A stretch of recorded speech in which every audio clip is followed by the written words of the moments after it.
आदाब नमस्कार साथियों। आज हम मौजूद हैं पीस पार्टी के ज़िला अध्यक्ष बागपत ज़िला अध्यक्ष हाफिज़ अब्दुल माजिद साहब के आवास पर। आज हम जानेंगे पीस पार्टी की क्या क्या तैयारियां हैं ज़िला बागपत में, और हम आपको बताते चलें हमारे channel all India 24 hours news का ये पहला इंटरव्यू है, पहला चुनावी इंटरव्यू है। हम कोशिश करेंगे कि इस इंटरव्यू को बेहतर से बेहतर बनाया जाए और आपके लिए एक अच्छा प्लेटफॉर्म तैयार किया जाए। और आपसे हमारी गुजारिश है कि हमारे चैनल को सपोर्ट करें, और अगर कोई खामी कोई गलती हो तो हमें उसे प्यार से बताने का कष्ट करें। तो चलते हैं, हम अपने मेहमान से मिलते हैं।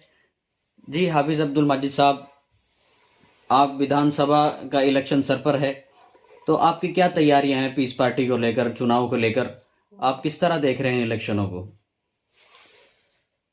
इलेक्शनों को देखिए, सभी पार्टियां इलेक्शन लड़ती हैं। इलेक्शनों को किस तरह देखना, हम भी राजनीतिक पार्टी का हिस्सा हैं, तो हमने प्रत्याशी उतारने हैं तीनों विधानसभाओं पर और इलेक्शन लड़ेंगे और पूरी मजबूती से इलेक्शन लड़ेंगे।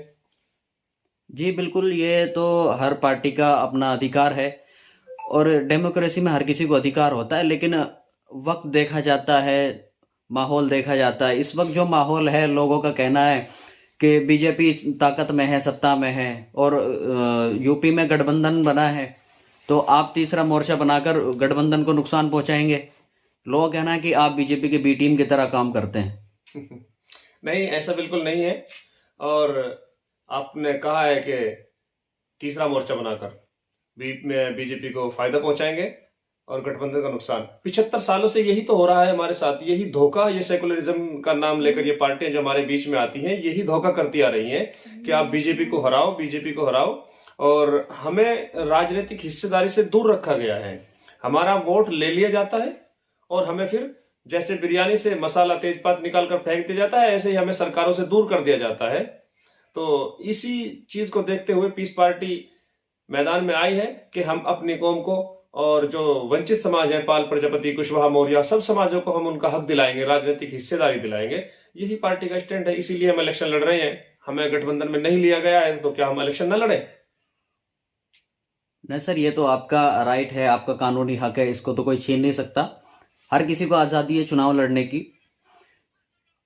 तो सर आप हमें बताएंगे कि आपकी विधानसभा को लेकर क्या तैयारी है? आप क्योंकि जिला अध्यक्ष हैं तो आपकी रिस्पॉन्सिबिलिटी बनती है, आप जिले की कमान देखेंगे, आपने किस तरह लड़ाना है, क्या करना है, ये तो आप ही बताएंगे। क्या तैयारी है पीस पार्टी की जिला बागपत को लेकर?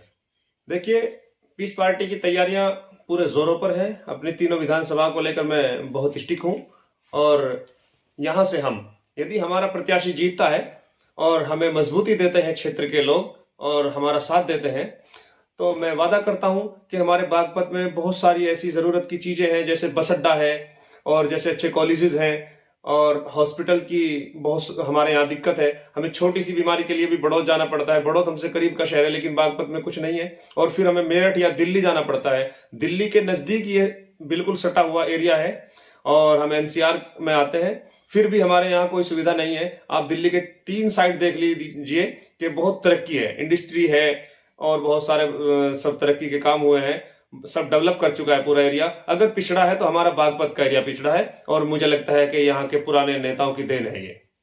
तो हम बिल्कुल ऐसा कोई काम करेंगे कि जिससे हमारे बागपत को और इस क्षेत्र को तरक्की मिले। आप पुराने नेताओं की बात करते हैं, पुराने नेता तो कहते हैं कि हमने बहुत कुछ किया है बागपत की। आप जितने भी देखें, कितने डिग्री कॉलेज, कितना बहुत कुछ चीज, बहुत सारी चीजें हैं। नहीं तो नहीं, आप कहते कहते कि उन्होंने काम नहीं किया। मुझे आप एक चीज बता दें, नेताओं ने क्या किया है? पिछले नेताओं ने, ये कोई तरक्की के काम नहीं है कि ना अच्छे कॉलेज है। मैं बात कर रहा हूं, हमें सबसे पहले अगर हमारा यहाँ विधायक बनता है तो हम अपने बागपत को एक अच्छा कॉलेज और एक अच्छा हॉस्पिटल देने का काम करेंगे। शिक्षा और स्वास्थ्य पे हमारी पूरी नजर है, हम इसको हर तरीके से निभाएंगे। तो माजिद साहब, आप ऐसा क्या करेंगे जो अभी तक और दूसरी पार्टी के दूसरे नेताओं ने नहीं किया? क्यों चुने जनता आपको? आप जनता को क्या देंगे? बिल्कुल सही सवाल है आपका।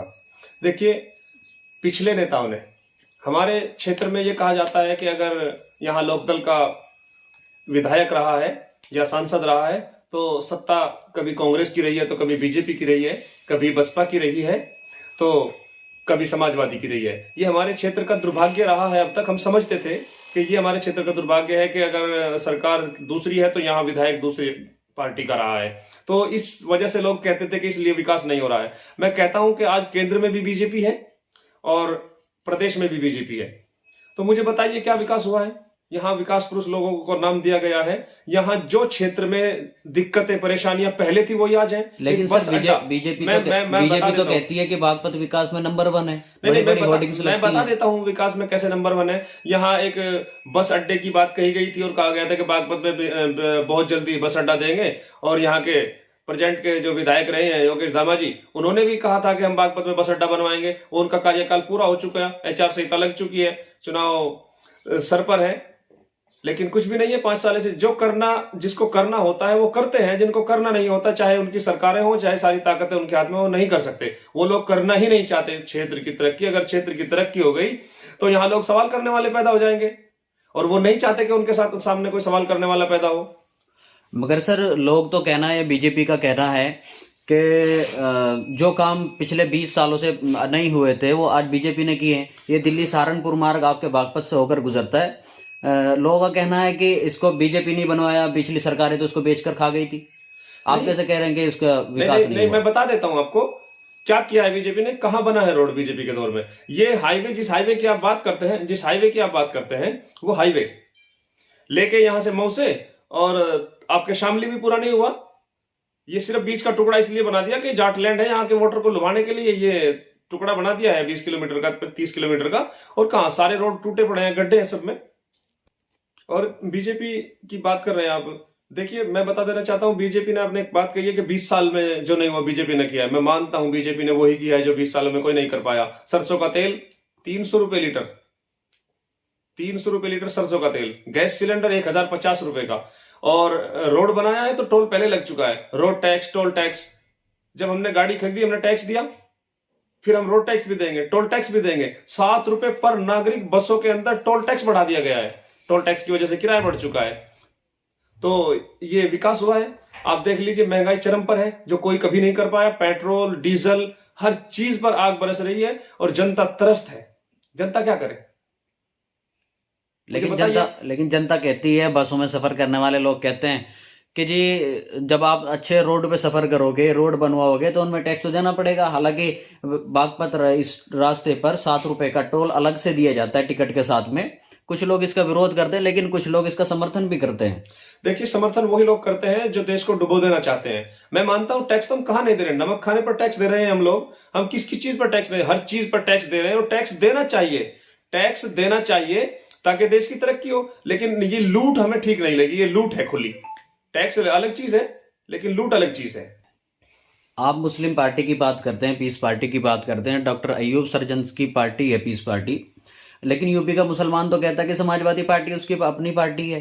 तो फिर आपकी जरूरत या किसी अन्य मुस्लिम पार्टी की क्या जरूरत रह गई है? क्योंकि मुसलमानों के काम तो समाजवादी कर रही है। देखिए पहले तो मैं आपको यह साफ कर दूं कि हमारी पार्टी केवल मुस्लिम पार्टी नहीं है। हमारी पार्टी के राष्ट्रीय अध्यक्ष डॉक्टर अयूब साहब हैं, तो प्रदेश अध्यक्ष श्री संजय गुर्जर जी हैं हमारे।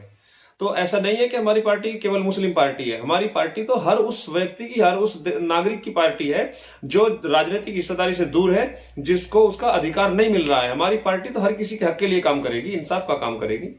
आप कितनी विधानसभाओं पर प्रत्याशी खड़ा करेंगे अपना बागपत से? 3 विधानसभाओं पर प्रत्याशी लड़ाएंगे हम। 3 विधानसभाओं पर आगे प्रत्याशी आपके? जी बिल्कुल। बागपत 52 से हमारे डॉक्टर राशिद राव साहब हैं और हम जल्दी नामांकन करने जा रहे हैं उनका। और छपरौली विधानसभा पे भी हमारा प्रत्याशी है और बड़ौद पे भी हमारा प्रत्याशी है। देखिए आपने मुझसे एक सवाल और पूछा था अभी कि समाजवादी, मुसलमान कहता है उत्तर प्रदेश का कि समाजवादी हमारी पार्टी है तो फिर मुस्लिम पार्टी की क्या जरूरत है। वो तो मैंने आपको बता दिया कि मुस्लिम पार्टी नहीं है हम, लेकिन समाजवादी पार्टी का चेहरा आप समझ लीजिए। समाजवादी ने कभी भी मुसलमान का साथ नहीं दिया है। ये सिर्फ उसने अपनी कुर्सी का साथ दिया है। सिंहासन हासिल करने के लिए, सत्ता हासिल करने के लिए उसने मुसलमान को सिर्फ बहकाया है कि हम तुम्हारे हैं। जैसे कि समाजवादी ने ऐलान किया था कि उत्तर प्रदेश में हम 18% रिजर्वेशन देंगे मुसलमानों को। अखिलेश यादव के चुनावी एजेंडे में, 2012 के एजेंडे में था, लेकिन उन्हें 0.8 भी नहीं मिला।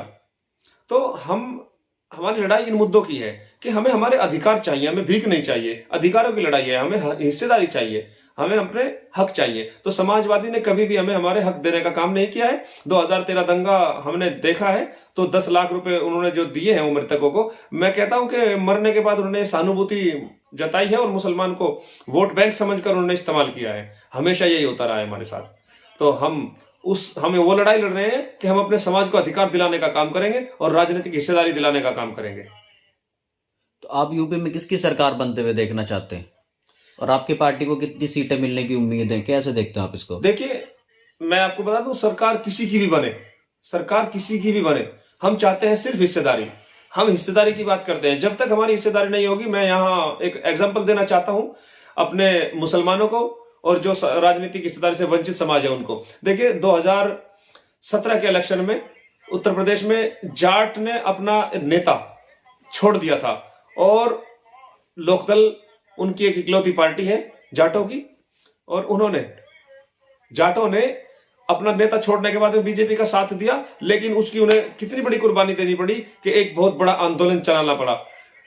उसके बाद जाटों के होश ठिकाने आ गए, उन्होंने पलटकर अपनी पार्टी को अपने साथ लिया, और उस अखिलेश यादव ने, जिन्होंने मुसलमानों का 22% वोट लेने के बाद भी कुछ नहीं दिया, 3% वोट के जाट को उन्होंने डिप्टी सीएम का दावेदार मान लिया। तो मैं बता देना चाहता हूं यहाँ के अपनी कौम के लोगों से, मुसलमानों से, कि तुम भी एक पार्टी के साथ लगिए, अपने झंडे को मजबूत कीजिए। ऐसे ही जैसे जाट को अधिकार दिया जा रहा है तो हमें भी दिया जाएगा। ये एग्जाम्पल है। जैसे दलितों ने अपनी पार्टी की और सत्ता में जाने के बाद में अपने अधिकारों की लड़ाई लड़ी और अधिकार हासिल किए, ऐसे ही हिस्सेदारी हम चाहते हैं। हम किसी पार्टी की सरकार गिराने और बनाने नहीं आए हैं, हम सिर्फ हिस्सेदारी के लिए प्रदेश में आए हैं। और जब तक हिस्सेदारी हमें नहीं मिलेगी, ये पीस पार्टी मैदान में रहेगी और हिस्सेदारी दिलाकर अपने मुस्लिम समाज को उसके अधिकार दिलाने का काम करेगी। जनता से मैं यही आह्वान करता हूं कि हमारे साथ आए और हमारा साथ दें।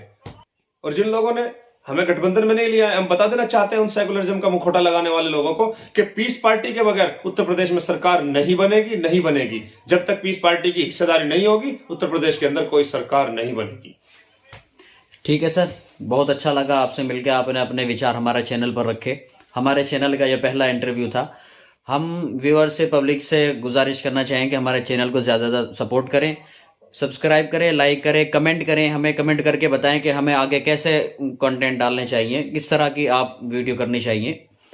उम्मीद है हम आपको एक अच्छा चैनल और एक अच्छा प्लेटफॉर्म देने की कोशिश करेंगे। जय हिंद, आदाब, नमस्कार साथियों।